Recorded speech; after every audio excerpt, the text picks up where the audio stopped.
Hello दोस्तों, नमस्कार। आप सभी का स्वागत है हमारे यूट्यूब चैनल रविंद्र काती सीआरपीएफ पर। जैसा कि आप यहां पे स्क्रीन में देख पा रहे होंगे, सीएपीएफ कैंटीन में अर्धसैनिक बलों को मिलेगा ये सामान रैंक के हिसाब से खरीद सकेंगे, टीवी फ्रिज से लेकर बाइक और कार। तो इससे पहले भी मैं जो है यहाँ पर केपीकेबी कैंटीन, जो सीएपीएफ की कैंटीन है, केंद्रीय पुलिस कल्याण भंडार, तो जो पहले सीपीसी था वो यहाँ पर केपीकेबी बन चुका है अब। तो इसके बारे में 2 वीडियो में पहले ही ला चुका हूँ, और जो जानकारी पिछले 2 वीडियो में कवर नहीं हो पाई है तो वो इस वीडियो में कवर करने की पूरी कोशिश करूँगा। तो वीडियो शुरू करते हैं। सबसे पहले आप यहाँ पे देख सकते हैं, कैंटीन पर मिलने वाले सामान को 2 श्रेणियों में विभाजित किया गया है। एक तो है ग्रोसरी और एक है उपभोग्य वस्तुएं और अगेंस्ट फर्म डिमांड एएफडी।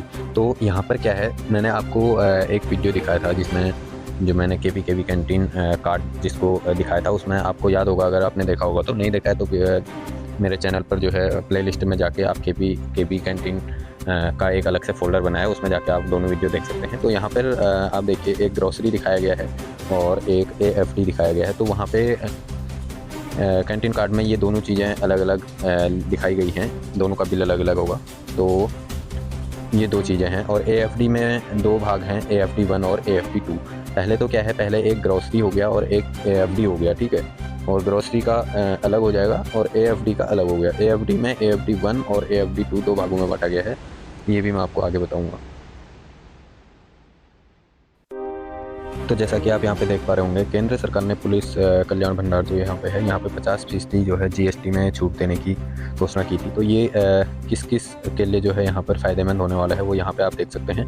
सबसे पहले यहाँ पे केंद्रीय अर्धसैनिक दल और उसके साथ साथ जो है यहाँ पर पुलिस संगठनों के लिए भी जो है ये कैंटीन कार्ड होगा। और इसमें सेवारत और रिटायर्ड जो सेवा दे रहे हैं और जो रिटायर हो चुके हैं, दोनों ही कर्मचारियों को जो है इसका फ़ायदा मिलेगा। सीएपीएफ के अलावा CBI, SPG, state police personal और ऐसे कर्मचारी जिन्होंने केंद्रीय गृह मंत्रालय में 5 साल या उससे अधिक समय तक की जो है सेवा की है, वे भी केपीकेबी से सामान की खरीद के पात्र हैं। तो ये है, यहाँ पे बहुत लोगों का जो है यहाँ पे क्वेश्चन था कि हमारा बनेगा या नहीं बनेगा। स्टेट पुलिस का भी ऐसे बन रहा है ऐसे करके, तो ये स्टेट पुलिस के लिए भी है और सीएपीएफ के लिए भी है। उसके अलावा सीबीआई, एसपीजी इन सब के लिए है, और इसमें जो सेवा दे रहे हैं उनके लिए भी है, और जो रिटायर हो चुके हैं उनके लिए भी है। तो ये क्वेश्चन का आपको यहाँ पे आंसर मिल गया होगा। तो आगे बढ़ते हैं, और जैसा कि आप यहाँ पे देख पा रहे होंगे, एक तो यहाँ पे है ग्रोसरी आइटम। ग्रोसरी आइटम के लिए ऑफिसर्स के लिए 11,000 पर मंथ किया गया है, और असोच के लिए 9,000 और ओआरएस के लिए 8,000। और वहीं आप यहाँ पे देख पा रहे होंगे एएफडी, ठीक है। एएफडी जो है आप यहाँ पे देख पा रहे होंगे, इसमें जो है सालाना लिमिट रखी गई है। तो ये असोज और जियोस के लिए जो है 1 लाख की लिमिट है। और वहीं अगर ओआरएस रैंक के लिए देखा जाए तो यहाँ पर 75,000 की जो है लिमिट बनाई गई है। और उसके अलावा आप यहाँ पे देख सकते हैं, यहाँ पर जो दिया गया है एएफडी डिमांड के तहत जो है यहाँ पर दिखाया गया है। तो यहाँ पर 2 टीवी जो है 4 साल के अंदर और 4 एसी जो है 4 साल के अंदर खरीद सकते हो।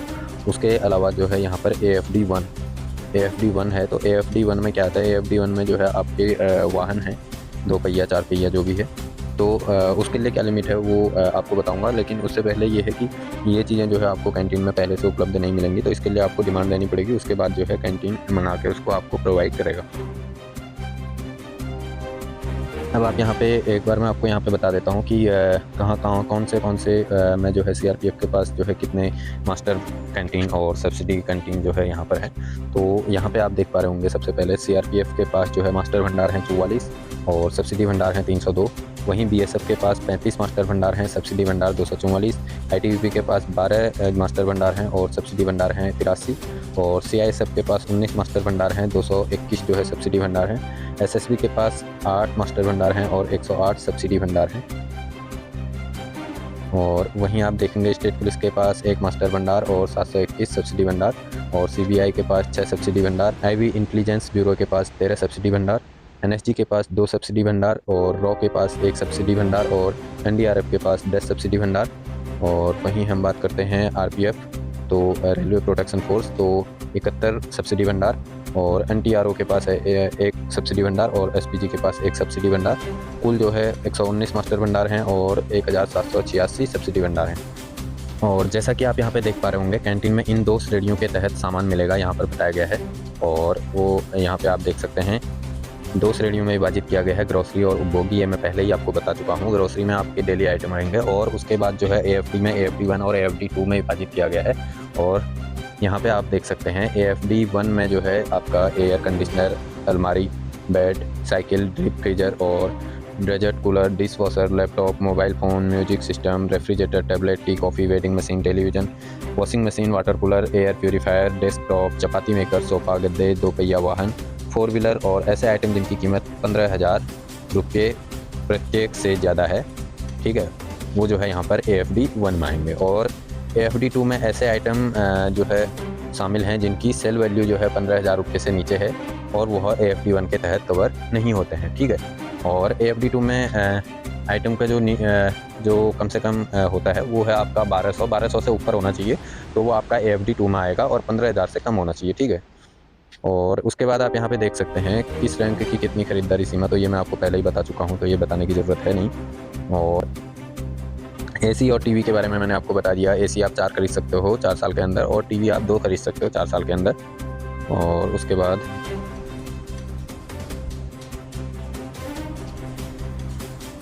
कार्ड में ख़रीदारी की डिटेल भरी जाएगी, वो आपको कार्ड मैंने पूरा दिखा रखा है, कहाँ पर क्या भरा जाएगा वो आप देख सकते हैं। और ये आ गया है 2 पहिया वाहन और 4 पहिया वाहन। तो 2 पहिया वाहन और 4 पहिया वाहन के बारे में आपको एक बार बता देता हूँ।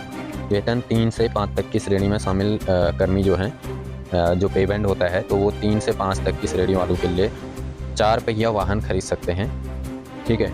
टैक्स को हटाकर वाहन की कीमत जो है वो 8 लाख रुपये होनी चाहिए, ठीक है।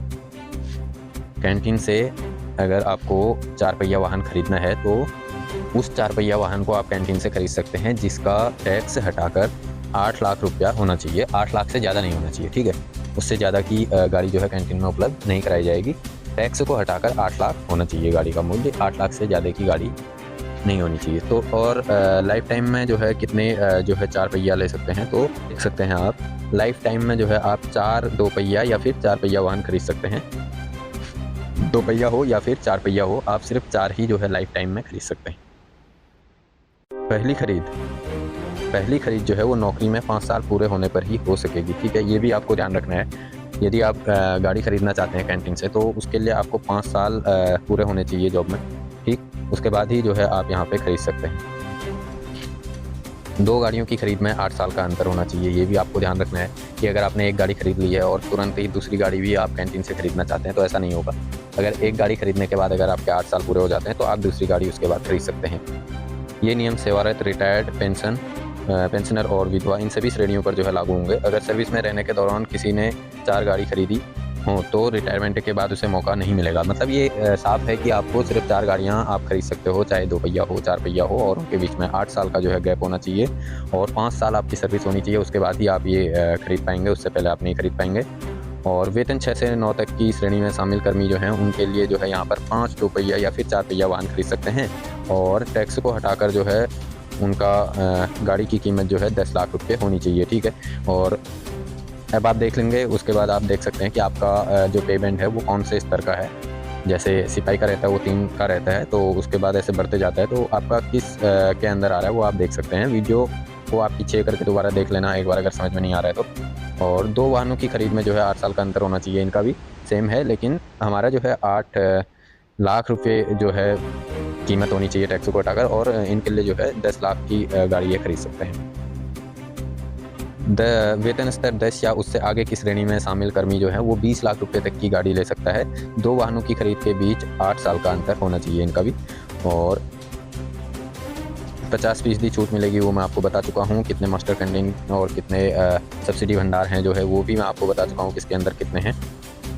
1 अप्रैल 2024 से लागू होगी, ये आपको पहले बताया था, लेकिन 1 अप्रैल 2024 से लागू नहीं हो पाया क्योंकि जो है इसके कैंटीन कार्ड पहले बनवाने चाहिए थे, लेकिन पहले इन्होंने बनवाए नहीं। और अभी अप्रैल में जो है इन्होंने फॉर्म लेना स्टार्ट किया है कि फॉर्म भर के दो, अपना जो डिटेल है वो भर के दो, उसके बाद बनेगा और उसके बाद ही जो है कैंटीनें खुल पाएंगी। अभी सारी कैंटीनें जो है अभी बंद हैं। 1 अप्रैल से लागू होने वाला था, लेकिन अप्रैल में जो है यहाँ पर सारी कैंटीनें बंद हो चुकी हैं तब तक के लिए, जब तक कैंटीन कार्ड नहीं बन जाते। और कैंटीन कार्ड बनने के बाद जो है यहाँ पर सेल चालू हो जाएगी, लेकिन अभी कितना टाइम लगेगा ये कुछ कह नहीं सकते। और आप यहाँ पे देख सकते हैं यह सहायता बजट के माध्यम से देय होगी। खास बात यह है कि इसमें सप्लायर को जो है वो पूरा पैसा मिलेगा। ये ऐसा नहीं है कि जो सप्लायर हैं उनको भी जो है उनका पूरा पैसा मिलेगा। तो सप्लायरों को जो है यहाँ पर पूरा पैसा मिलने वाला है और हमारे लिए जो है जीएसटी में 50% छूट मिलेगी और बाकी चीज़ें मैं आपको यहाँ पे बता चुका हूँ। इसके अलावा भी अगर आपके कोई क्वेश्चन रह गए हैं तो आप कमेंट बॉक्स में कमेंट करके बता सकते हैं। आज का वीडियो हमारा यहीं पे समाप्त होता है। वीडियो अच्छा लगा हो तो वीडियो को लाइक ज़रूर कर दें और हमारे चैनल पर नए हैं तो चैनल को सब्सक्राइब कर लें। वीडियो देखने के लिए धन्यवाद। जय हिंद, जय भारत।